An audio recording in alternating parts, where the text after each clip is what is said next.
অমর একুশে গ্রন্থমেলা 18 দিনের মেলার অষ্টম দিনে এসে মিলল জনসমাগম। পুরনো আর নতুন বইয়ের খোঁজে দূর দূরান্ত থেকে পাঠকের সমাগম শুরু হয়েছে অমর একুশে বই মেলায়।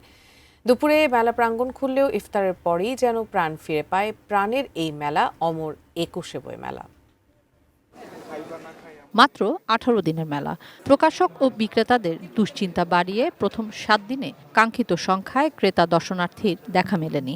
অবশেষে অষ্টম দিনে সাপ্তাহিক ছুটি শুরুর সন্ধ্যাটা ছড়িয়েছে আলোর ছটা। গত কদিনে প্রায় জনশূন্য মেলায় ছিল বহুল প্রত্যাশিত জনসমাগম। উৎসুক পাঠকের আনাগোনার সঙ্গে ছিলেন মেলার বাতাস নিতে আসা মানুষেরাও। আনন্দে বাঁচার এ ক্ষণ অনেকের কাছেই বিশেষ। তো রোজার জন্য একটু কষ্ট হচ্ছে, কিন্তু এটা আজকে আমার সেকেন্ড দিন আসা হলো। হুমায়ুন আহমেদের বই দেখতেছিলাম, যে আজই বসন্তের বইটা দেখছিলাম।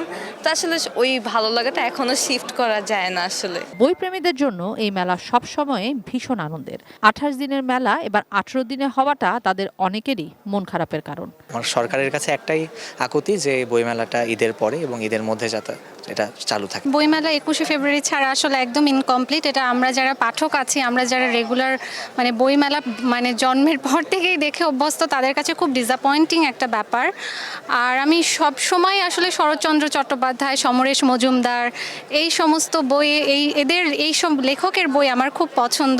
স্বল্পমেয়াদী মেলা হলেও নতুন বই প্রকাশের সংখ্যাটা কম নয়। পাঠক হতাশ হবেন না, সে আশ্বাস দিচ্ছেন সংশ্লিষ্টরা। সময় প্রকাশন বরাবরের মতোই নতুন লেখকদের বই নিয়ে আসে এবং পুরানো যারা আনিসুল হক, সুমন্ত আসলাম, জাফর ইকবাল, সব বই আমরা নেই। এবারও আমাদের নতুন প্রকাশিত বইয়ের সংখ্যা প্রায় 50-এরও অধিক।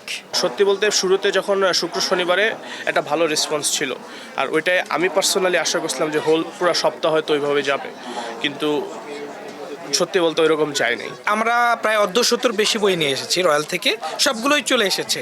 বৃহস্পতিবার 93টি সহ মেলার 8 দিনে নতুন বই এসেছে 374টি।